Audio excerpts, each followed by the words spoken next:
Hi കുട്ടീസ്, ഇന്ന് 2ാം ക്ലാസ്സുകാർക്ക് class ഉണ്ടായിരുന്നില്ല. നാളെ ചൊവ്വാഴ്ച 12 മണിക്ക് മലയാളം ക്ലാസ് ആയിരിക്കും ഉണ്ടായിരിക്കുക. ഇന്ന് ഞാനിപ്പോൾ എടുക്കുന്നത് മലയാളം പാഠപുസ്തകത്തിലെ പ്രവർത്തനങ്ങളാണ്. പാഠം 4, ഈ തെറ്റിന് ശിക്ഷയില്ല. പേജ് നമ്പർ 68 ഉത്തരം കണ്ടെത്താം. പൂന്തോട്ടത്തിലേക്ക് ആർക്കും പ്രവേശിക്കാനാവില്ല എന്ന് പറയാൻ കാരണമെന്ത്? ശരി ഉത്തരങ്ങൾക്കു നേരെ അടയാളം നൽകൂ. അപ്പോൾ ഇതിൽ 4 ഓപ്ഷൻസ് കൊടുത്തിട്ടുണ്ട്. അതിലേതാണ് പാഠഭാഗത്ത് പറഞ്ഞിട്ടുള്ളതെന്ന് വെച്ചിട്ടുണ്ടെങ്കിൽ അതിൽ ടിക്ക് മാർക്ക് അടയാളപ്പെടുത്താനാണ് പറഞ്ഞിരിക്കുന്നത്. ചുറ്റും മുള്ളുവേലിയുണ്ട്. ശരിയാണ് അല്ലേ? പൂന്തോട്ടത്തിൻ്റെ ചുറ്റും മുള്ളുവേലിയുണ്ട്. അപ്പോൾ അവിടെ ടിക്കിടുക. വളരെ ഉയരത്തിലാണ്. കേശൻ സിംഹം കടിച്ചു കീറും. ഇത് ടെക്സ്റ്റിൽ അങ്ങനെ പറഞ്ഞിട്ടില്ല.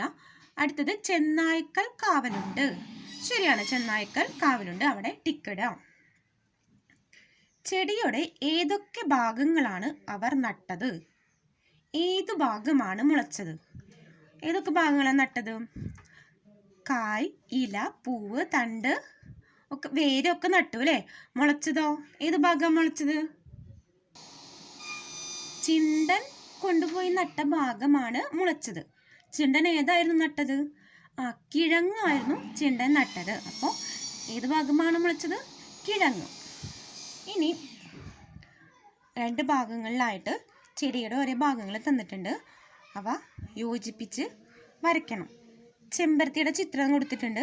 അപ്പോൾ നമ്മൾ ആ കള്ളിയിൽ എന്ത് എഴുതണം? ചെമ്പരത്തി എന്ന് എഴുതണം. ചെമ്പരത്തിയുടെ ഏത് ഭാഗം ഉപയോഗിക്കുക? കുട്ടികൾക്ക് അറിയാം അല്ലേ? തണ്ടാണ് ഉപയോഗിക്കുക. ചെമ്പരത്തി കൊമ്പ് അല്ലെങ്കിൽ തണ്ട് നട്ട് ഉണ്ടാവുന്നതാണ്. അടുത്തത് പയർച്ചെടിയാണ്. പയറിന് എഴുതുക. പിന്നെ വിത്ത് താഴെ കൊടുത്തിട്ടുണ്ട്. പയർ വിത്ത് ഭാവി മുളപ്പിച്ചാണ് പയറുണ്ടാവുക. അടുത്തത് ചേമ്പാണ്.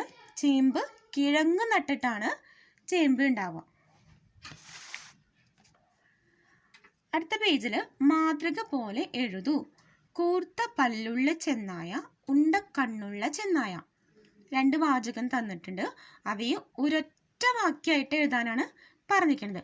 കൂർത്ത പല്ലും ഉണ്ടക്കണ്ണുമുള്ള ചെന്നായ. അടുത്തത് എല്ലാവരും മൂക്ക് വിടർത്തി, എല്ലാവരും മണം പിടിച്ചു. അപ്പം എന്താണ് എല്ലാവരും ചെയ്തിരിക്കുന്ന കാര്യം? ഒറ്റ ഇതിൽ പറയാം അല്ലേ? എല്ലാവരും മൂക്ക് വിടർത്തി മണം പിടിച്ചു. ഇലകൾ ഏതിനൊക്കെ? വാഴയിലയുടെ ചിത്രമാണ് തന്നിരിക്കുന്നത് അല്ലേ? വാഴയില എന്തിനൊക്കെ ഉപയോഗിക്കുക? ഭക്ഷണം കഴിക്കാൻ, അടച്ചുടാൻ, ഭക്ഷണം പൊതിയാൻ. ഇനി തെങ്ങോല എന്തിനൊക്കെയാ? പുരമേയാൻ, ചൂലുണ്ടാക്കാൻ, തീ കത്തിക്കാൻ.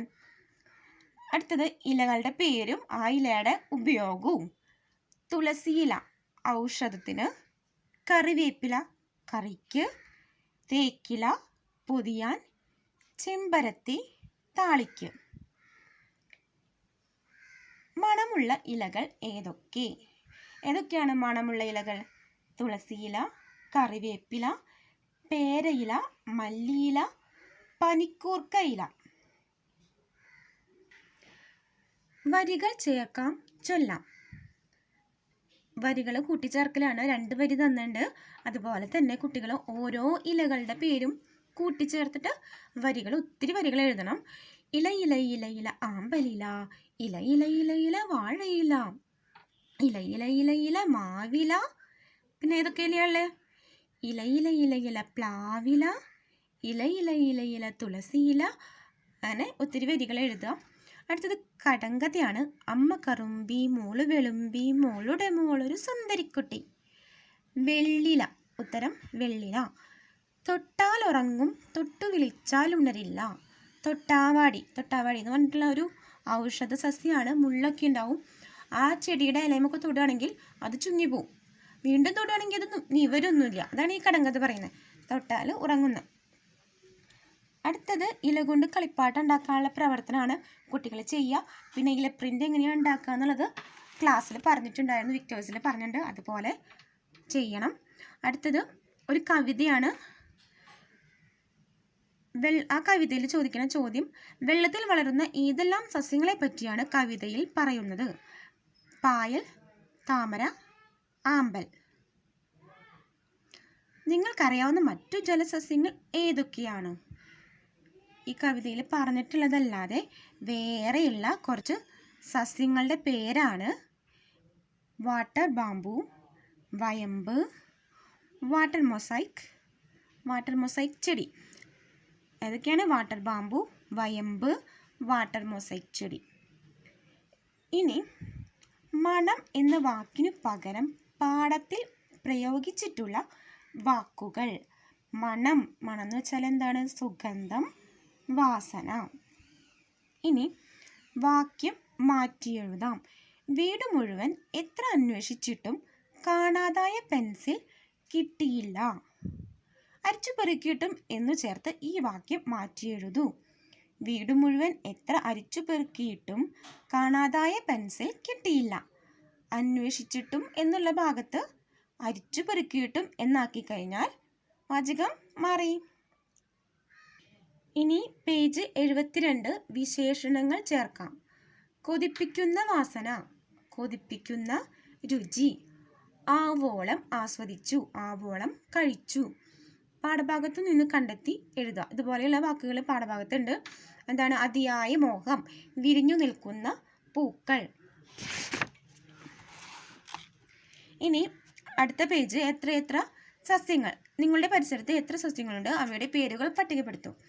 വീടിൻ്റെ അടുത്തൊക്കെയുള്ള ചുറ്റുവട്ടത്തുള്ള സസ്യങ്ങളുടെ പേരുകളൊക്കെ എഴുതുക. ഏതൊക്കെയാണ്? മാവ്, പ്ലാവ്, കറിവേപ്പില, ചീര, തുളസി, വാഴ, തെങ്ങ്, മത്തൻ, കൊള്ളി, പേരയ്ക്ക, അങ്ങനെ ഒത്തിരി ഉണ്ടാവും അല്ലേ? അവയുടെയൊക്കെ കുട്ടികൾക്ക് അറിയാവുന്നതിൻ്റെ ഒക്കെ പേര് എഴുതുക.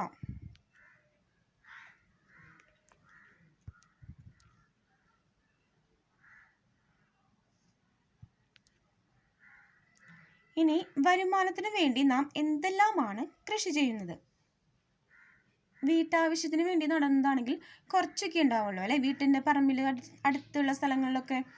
ഇനി ഒത്തിരി സ്ഥലങ്ങളിൽ നടുന്നതാണ് എന്തിനു വേണ്ടി? കൃഷി ആയിട്ട് ചെയ്യണത്. നെല്ല്, തെങ്ങ്, വാഴ, ചീര, പയർ, കവുങ്ങ്, റബ്ബർ, കുമ്പളം, മത്തൻ, അങ്ങനെ ഒത്തിരി സസ്യങ്ങൾ കൃഷിയായിട്ട് ചെയ്യുന്നുണ്ട്. അവയുടെ പേരൊക്കെ എഴുതുക. ഇനി പേജ് നമ്പർ 75 പ്രവർത്തനമാണ്. കുറച്ച് വാക്കുകൾ ഒരു വട്ടത്തിൻ്റെ ഉള്ളിൽ തന്നിട്ടുണ്ട്. ആ വാക്കുകൾ വരുന്ന ആ അക്ഷരങ്ങൾ വരുന്ന വാക്കുകൾ പാഠഭാഗത്ത് നിന്ന് കണ്ടെത്തി എഴുതുക. പക്ഷേ, എന്തു വന്നാലും ശബ്ദിക്കരുത്, മാന്തി, ക്ഷമിച്ചിരിക്കുന്നു, അല്പസമയത്തെ. ഇനി പാഠഭാഗത്തുള്ളതല്ലാതെ മറ്റു വാക്കുകളാണ് ഇപ്പുറത്തെ കള്ളിയിൽ എഴുതിയിരിക്കുന്നത്. വൃക്ഷം, വസ്ത്രം, മുത്തശ്ശി, വരുന്നില്ലേ? സൃഷ്ടി, ഇവിടെ എന്നുണ്ട്, കണ്ടില്ലേ? മഞ്ഞ. സ്ഥലം, വ്യാഴം, കാഴ്ച, ചന്ത, ക്ഷമ. ഇനിയും ഒത്തിരി വാക്കുകളുണ്ടാവും. കുട്ടികൾ അതൊക്കെ കണ്ടെത്തി എഴുതുക. ഇനി ഈ പാഠഭാഗത്തെ ലാസ്റ്റ് പ്രവർത്തനമാണ് പേജ് നമ്പർ 76. ആരാണ് കേമൻ? സവിശേഷതകൾ കണ്ടെത്തി എഴുതൂ.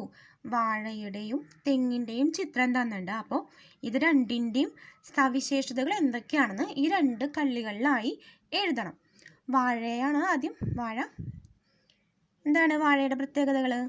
എല്ലാ കാലാവസ്ഥയിലും വളരുന്ന സസ്യമാണ് വാഴ. ഈ സസ്യത്തിൻ്റെ ഇല മുതൽ നാര് വരെ ഉപയോഗപ്രദമാണ്. വാഴയുടെ ഉപയോഗമൊക്കെ എന്താണെന്നുള്ളത് നോട്ടിൻ്റെ ക്ലാസ് ഇട്ടപ്പോൾ ഞാൻ അതിൽ പറഞ്ഞിട്ടുണ്ടായിരുന്നു. അത് കാണാത്തവരുണ്ടെങ്കിൽ ആ ക്ലാസ്, നോട്ടിൻ്റെ ക്ലാസ് 4ാം പാഠത്തിൻ്റെ നോട്ട് ഇട്ടുണ്ടായിരുന്നു. ആ നോട്ട് ഒന്ന് കാണുക കേട്ടോ. വാഴയുടെ ഇലയുടെ പ്രത്യേകതയും ഇലയുടെ ആവശ്യകതയും ഒക്കെ അതിലുണ്ട്. വാഴയുടെ പഴം രുചിയുള്ളതാണ്. വാഴപ്പിണ്ടി കറി വയ്ക്കാൻ ഉപയോഗിക്കുന്നു. വാഴയുടെ ഫലം പച്ചയ്ക്കും പഴുത്തതിനു ശേഷവും ആഹാരത്തിനായി ഉപയോഗിക്കുന്നു. ഇനി തെങ്ങ്. തെങ്ങിനെ എന്തെന്നും കൂടി പറയുക? കേരവൃക്ഷം എന്നാണ് തെങ്ങ് അറിയപ്പെടുന്നത്. ഓല മുതൽ തടി വരെ പ്രയോജനമുള്ളവയാണ്. തെങ്ങോല മേൽക്കൂര മേയാനും ചൂല് നിർമ്മിക്കാനും ഉപയോഗിക്കുന്നു. തെങ്ങിൻ തടി വീട് നിർമ്മാണത്തിനും ഗൃഹോപകരണ നിർമ്മാണത്തിനും ഉപയോഗിക്കുന്നു. തേങ്ങ കറികളിൽ ചേർക്കുന്നതിനും കരിക്ക്, കരിക്കിൻ വെള്ളം എന്നിവ ദാഹശമനത്തിനായും ഉപയോഗിക്കുന്നു. തേങ്ങ ഉണക്കി ഉണ്ടാക്കുന്ന കൊപ്ര ആട്ടിയാണ് വെളിച്ചെണ്ണ ഉണ്ടാക്കുന്നത്. അപ്പോൾ ഇത്രയും ആണ് ഇന്നത്തെ ക്ലാസ്സിൽ ഞാൻ പറഞ്ഞു തരുന്നത്. കുട്ടികൾക്ക് വീഡിയോ ഇഷ്ടമാവുകയാണെന്നുണ്ടെങ്കിൽ ലൈക്ക് ചെയ്യാനും ഷെയർ ചെയ്യാനും മറക്കരുത്. അതുപോലെ കമൻസ് താഴെ കമൻറ്റ് ബോക്സിൽ അറിയിക്കണം. അപ്പോൾ നാളെ മലയാളം ക്ലാസ്സായിട്ട് വീണ്ടും കാണാം. Bye bye, Tata. Thank you for watching.